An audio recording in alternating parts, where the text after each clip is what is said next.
عمرو مساء الفل. مساء الفل يا دكتور. اخبارك ايه؟ الحمد لله تمام. حابب نتكلم النهارده على حاجه دايما بتكعبل الناس في حياتها ماشي. وبتخليهم ممكن من احسن حته يقعوا خالص، اوكي. او يعانوا في حياتهم ماشي. لما الحاجات اللي هم بيبقوا كويسين فيها وموهوبين فيها، بس لما الثقه بقى بتبقى بزياده، او ان انا بعتمد على الحاجه اللي انا شاطر فيها دي اوكي. فتخليني ما اشوفش بقيه الصوره. انا فاهم قصدك.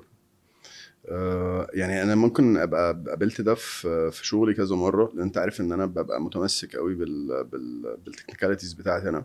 مم. وممكن ابقى شايف ان الحاجه ماشيه كده صح، الريزلتس بتاعتها كويسه، نتائج كويسه، فانا ما عنديش حاجه تزقني لبره. ولكن ده برضو حرمني من حاجات كتيره جدا، يعني ده حرمني من ان انا افهم الشخص المختلف عني ده بيفكر ازاي اساسا، او حرمني من ان انا اتعلم حاجه جديده ممكن تفرق معايا، حتى لو مش هستخدم التاك كله زي ما هو. بس فعلا ده بيبقى الداون فول بتاعي، اللي هي النقطه اللي الناس بتوصل فيها تقول انا بقيت احسن واحد بيعمل الحاجه وتفرتز بقى، سواء مم.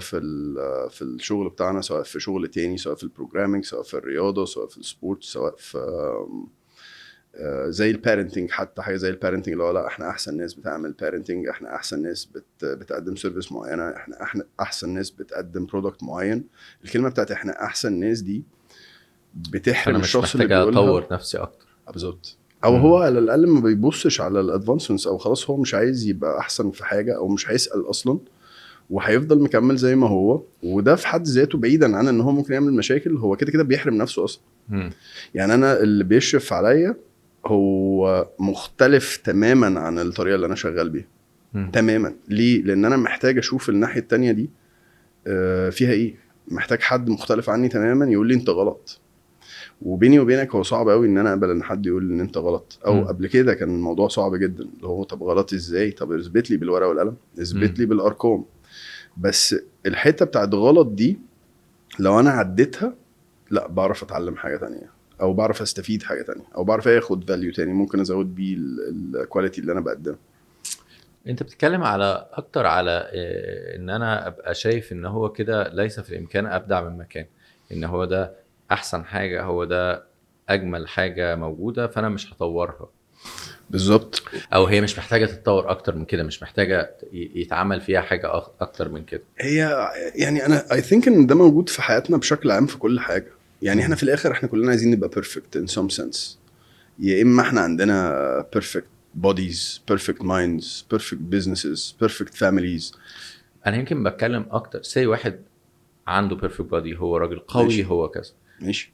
فده هيخليه يجمد قلبه، انه مش خايف يدخل في اي خناقه، ما هو فيدخل في الخناقه اللي ممكن واحد يروح ما موته مديله فيها. حاجه موته فيها. ما دي حقيقة. هو الكالكوليشنز بتاعته بتبقى مختلفة. هو اصلا يعني هو معظم الناس التريقة اللي حاصلة دلوقتي ترندي على النت، ان الشخص القوي الضخم جدا ده وهو داخل خناقة يوم جاي التاني مديله طلقة. امم. he just killed him. امم. يعني ولا جسمه نفعه، ولا قوته نفعته، ولا اي حاجة نفعته. هي الفكرة كلها ان هو كان معمي بالفكرة نفسها بتاعت ان انا قوي كفاية، او معمي بالفكرة بتاعت ان انا احسن من حد، او معمي بالفكرة بتاعت ان انا احسن واحد بعمل الحاجة دي. امم. يعني اللي هو انفليكتس في الاخر ايه؟ ان انا في الاخر هخسر، هتكسر، هتهزم، عشان انا I don't pay attention. امم. وهيستوريكلي هي دي الحاجه اللي اصلا فشلت معظم الجنرالز اللي كان معروف عنهم ان هم اجمد ناس في العالم. السبب الرئيسي اللي خلاهم ينهزموا او يندثروا هي الفكره بتاعت ان هم they underestimated القوه بتاعت القوه الاخر بتاعت قصاد الاخر. قوته. بالظبط، بسبب نفس الكونسبت ده. امم. فاي ثينك ان هي لا، هي حاجه محتاجه تتراجع. يعني مفيش مشكله ان انت تبقى قوي، بس برضو انت مهم قوي ان انا ابقى فاهم ان لا، ده مش معناه ان انا اندر استيميت اي حاجه، او مش معناه ان انا اقلل من قدر اي شيء. انا محتاج ابص كويس قوي على الحاجات اللي حواليا، وعلى الحاجات اللي عكسي كمان، امم. يمكن استفيد منها بشكل او باخر، وفي نفس الوقت يمكن احمي نفسي من ان انا اخش في ريسك مش محسوب. طب ايه اللي انا ممكن اعمله علشان احمي نفسي من الكبر ده؟ ان انا احمي نفسي من الكبر دي حاجه صعبه قوي صراحه. يعني مش حاجه سيمبل اعتقد.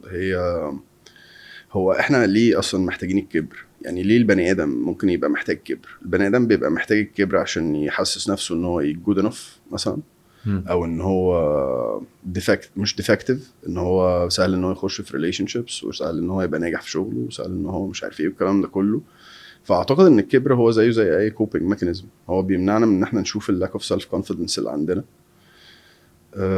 اعتقد اللي ممكن يسمح لي ان انا اتخطى موضوع الكبر ده هو ان انا اقبل انسانيتي الصراحه. اعتقد ان دي تبقى الجمله الصح لو اتحطت مكانها، اللي هو انسانيتي دي اللي هي محدوديتي، المحدوديه بتاعتي. ان انا عادي ان انا ابقى قوي جدا، بس عادي برضو ان انا ابقى ضعيف، مش مشكله. عادي ان انا ابقى طف وبعرف اخد ديسيجنز براكتيكال في اوقات الناس ما بتعرفش تاخد فيها ديسيجنز، بس عادي ان انا ابقى ايموشنال وبريك داون واحس بحزن ويجي لي ديبريشن والكلام ده كله. ان انا اقبل الدايفرسيتي بتاعتي انا كانسان، مش كمبيوتر، مش مكنه، مش سوفت وير.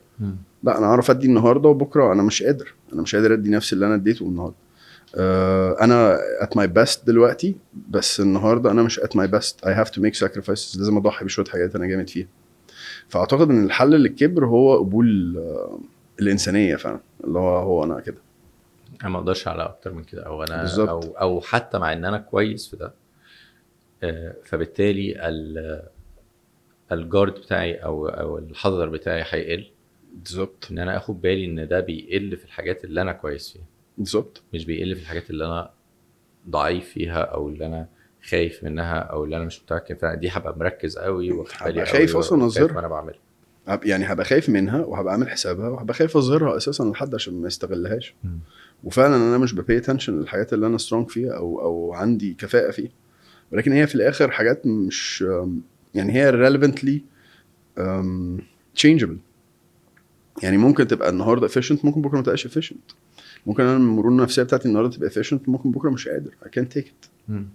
فاعتقد هي الكلمه اللي انا قلتها لك ان هو احترام ان انا بني ادم، دي بتديني القدره ان انا منوفر الظروف اللي موجوده النهارده. عارف الفكرة دي دايما، او بدأت افكر فيها في تأمل شوية في قصة بتاعة السامري بتاع سيدنا موسى. القصة دي حصلت بعد شق البحر، بعد ما سيدنا موسى شق البحر وعدى بني إسرائيل. تمام. فالمفروض ان ربنا قال له تعالى عشان جبل موسى عشان تنزيل الألواح. فلما راح هو قال لهم انا رايح 40 يوم وراجع. اوكي. بعد ما سابهم، فالسامري ده بدأ يتكلم مع بني إسرائيل ان هاتوا الذهب اللي معاكم عشان نسيحه عشان نعمل منه العجل الذهب ده. الفكرة اما تبص، سيبك من الأحداث، بس بص، هو الراجل ده عشان يعرف يقنعهم بالكلام ده معناه ان هو كان راجل مؤثر. تمام. وان هو عنده قوة حجة وبيعرف يقنع الناس، ويعرف نمرة 2 عنده القدرة انه يعمل تكنولوجي اللي تخليه ياخد الذهب ويسيحه ويصبه بشكل معين. 3 ان هو كان ذكي كفاية ان هو يشوف اثر الرسول، اثر سيدنا جبريل على الارض، وياخد منه عشان يحطه في التمثال ده، عشان التمثال ده يبدأ يطلع صوت وبتاع. تمام. فده معناه ان هو ما كانش راجل غبي. تمام. طيب انت كنت لسه سيدنا موسى من اسبوع قسم البحر 2 قدامك. طيب انت ازاي متخيل ان هو هيروح ما يرجعش؟ اوكي. يعني هو بيقول ربنا قال لي تعالى انا هادي لك حاجه وراجع لكم كمان شهر ولا 2. انت ازاي متخيل ان هو هيروح ومش هيرجع؟ هي الفكره ان هو مش متخيل، هو ما حسبهاش اصلا. يعني هي نفس الفكره اللي انت بتتكلم فيها، ان هو لما بص على المعطيات هو ما بصش غير على المعطيات اللي هو شاطر فيها وكويس فيها وقدر ان هو يتحكم فيها ويطلع بيها نتيجه، بس بقيه الحاجات التانية كانت اوت اوف كالكوليشن. وهي نفس الفكره اللي انت بتتكلم فيها، ان هو ما حطش في دماغه الحاجه اللي اوت اوف الكونتكست بتاع الحته اللي هو واقف عليها، المربع اللي هو واقف فيه، وبالتالي حصل عكس تماما اللي هو كان متوقع.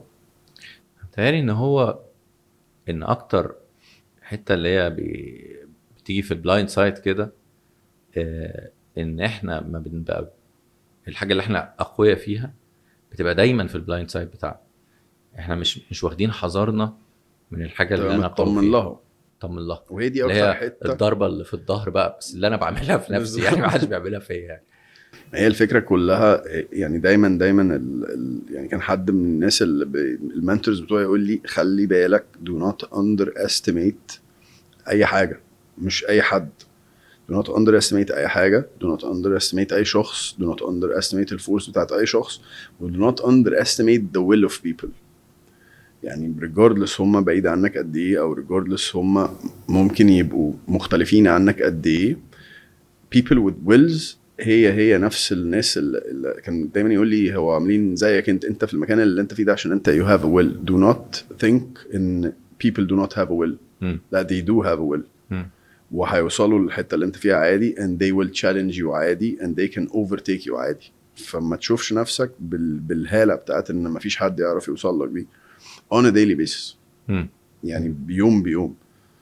فده كان بيساعدني ان انا اعمل ايه، ان انا الحاجات اللي انا بعملها من البدايه خالص هي نفس الحاجات اللي انا بعملها النهارده same thing. ما مش اللي هو بطمن نفسي في خلاص كبر دماغك او اتغير او اقلب او القصص دي كلها. لا الحاجه اللي نجحتك هي اللي هتفضل منجحاك دلوقتي. هي اللي انت محتاج تعملها دلوقتي من day one. من ساعه ما انت ما كانش عندك حاجه، من ساعه ما انت ما كنتش سترونج في تك معين، من ساعه ما انت ما كانش عندك حاجه تتسند عليها تكمل عليها وممكن لازم تضيف لها. تفضل مكمل عليها زي اليوم اللي انت ابتديت فيه وانت ما عندكش اي حاجه. this has to go on. بس شكرا جدا. عفوا دكتور. في الشغل المره الجايه ان شاء الله. ان شاء الله. ان شاء الله.